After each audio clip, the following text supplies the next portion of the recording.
Hello everyone. This is the All Football History channel and these are the main confrontations in the history of football.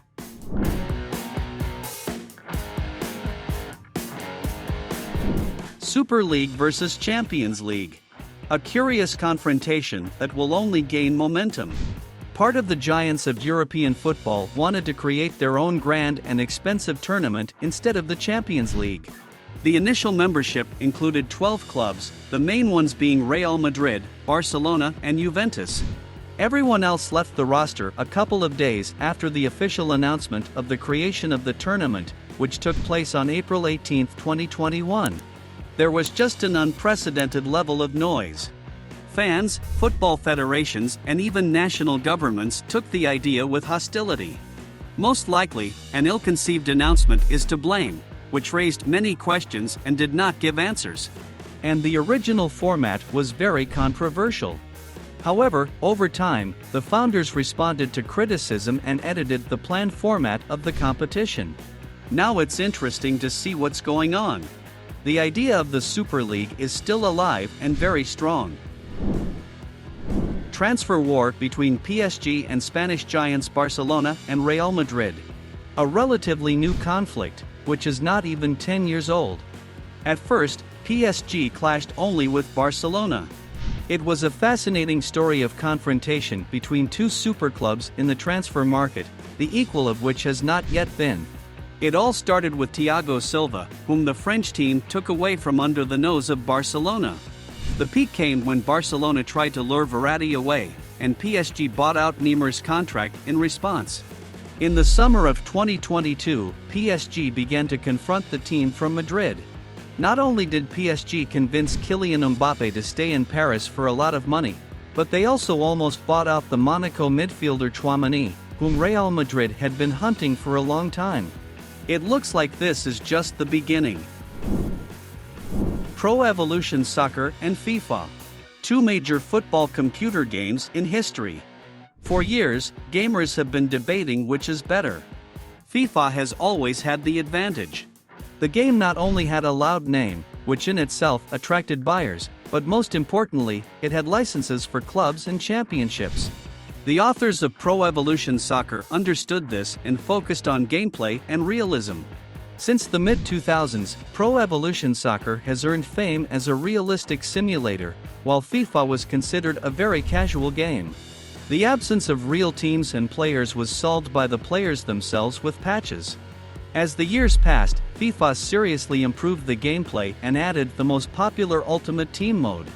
Pro Evolution Soccer, on the contrary, focused on trying to get licenses. Today FIFA is still at the top, but Pro Evolution Soccer is going through hard times. The game changed its name and distribution model. So far, the game is doing poorly, but gamers still have hope. Europe versus South America. The two most football continents on Earth. One way or another, there is a confrontation between them. Today, the division is no longer very significant. At least because South American football is much inferior to European. But it was not always so. The main indicator can be considered the World Cup. Uruguay was the first world champion. Then the winners from Europe and South America alternated. In the 21st century, only Europeans win, and South Americans do not even get into the medals. The exceptions are Brazil, which won the World Cup in 2002, and Argentina, which finished second in 2014. Sometimes, a kind of Super Bowl is held between the champions of the continents. There have been 3 such matches in history. The last one is June 1, 2022. Teams of Italy and Argentina, the reigning champions of Europe and South America, played each other. Argentina won 3-0. Messi and Maradona. Correspondence confrontation for the title of the best player in the history of football in Argentina. And all football history in general. Both players are among the top 5 players in history. It is impossible to say which of them is the best footballer and who had the greatest influence on the development of football. But both have a large army of fans. And not only in his native Argentina, but throughout the rest of the world. Therefore, disputes about which of them is better are not uncommon. Messi has a more stable career, the level of football is now much higher than 30 years ago, and Maradona has a world title and an area of divinity.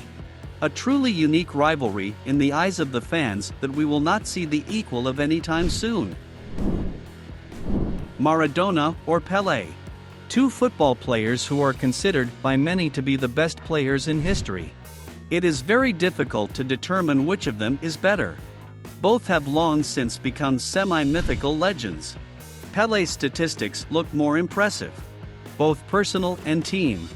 For example, Pele is a three-time world champion, and Maradona became world champion only once. Pele has more goals and titles.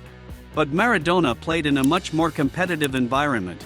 The bulk of his career took place in the 80s of the last century. Already almost modern football, which is objectively more technical, faster and more complex than the football of the 60s. In the comments, you can share your opinion about whether Maradona or Pele had the greatest impact on the development of football. Football derby. We do not highlight any of them. There are many of them and they cause a lot of interest and are always of fundamental importance. A derby is a match between opponents from the same region. The definition is rather vague and many fans refer to matches as derbies that seem to be derbies and are not. For example, the Spanish El Clasico is not essentially a derby. Here you cannot stop for a long time, but only list the most famous derbies: Istanbul derby between Fenerbahce and Galatasaray, Belgrade derby of Crvena Zvezda and Partizan, Milan derby between Milan and Inter, Madrid derby between Madrid and Atletico, North London derby and Manchester derby. A lot of them. Lionel Messi versus Cristiano Ronaldo. For more than a decade, these two players have been the top football players in the world. Even now, when both are almost 40 years old. It was around their confrontation that much of their marketing was built. The confrontation is especially acute not on the football field, and not between the players themselves. The sharpest battles happen between the fans of both players in the media and social networks, where any news or article about Messi or Ronaldo invariably causes controversy among their fans or haters. Both players have always spoken well of each other, but most likely each of them understands that rivalry not only makes them better, but also brings each of them more money and fame at the expense of the other. Football and money. Old controversy. To be fair, there has always been money in football. They were not only at the very beginning, when football was born in its modern form. Now disputes about the benefits of huge money in football arise very often, especially against the background of the history in which Kylian Mbappe, PSG and Real Madrid participated. One way or another, football in its modern form is a huge business that generates gigantic turnover. In the history of football, there are at least 3 football revolutions associated with big money. First, in the middle of the last century, the president of Real Madrid, Santiago Bernabéu, spent colossal money at that time and assembled a super team. This team dominated European football for almost a decade. Second, at the beginning of the 21st century, Russian businessman Roman Abramovich bought Chelsea London. The deal was completed in the summer of 2003. Abramovich paid $180 million for the club. It was a lot. And then he spent even more on transfers. And third, more recently, entire team states such as Manchester City, PSG and Newcastle have come to big football. They spend a lot of money. And a lot of fans don't like it.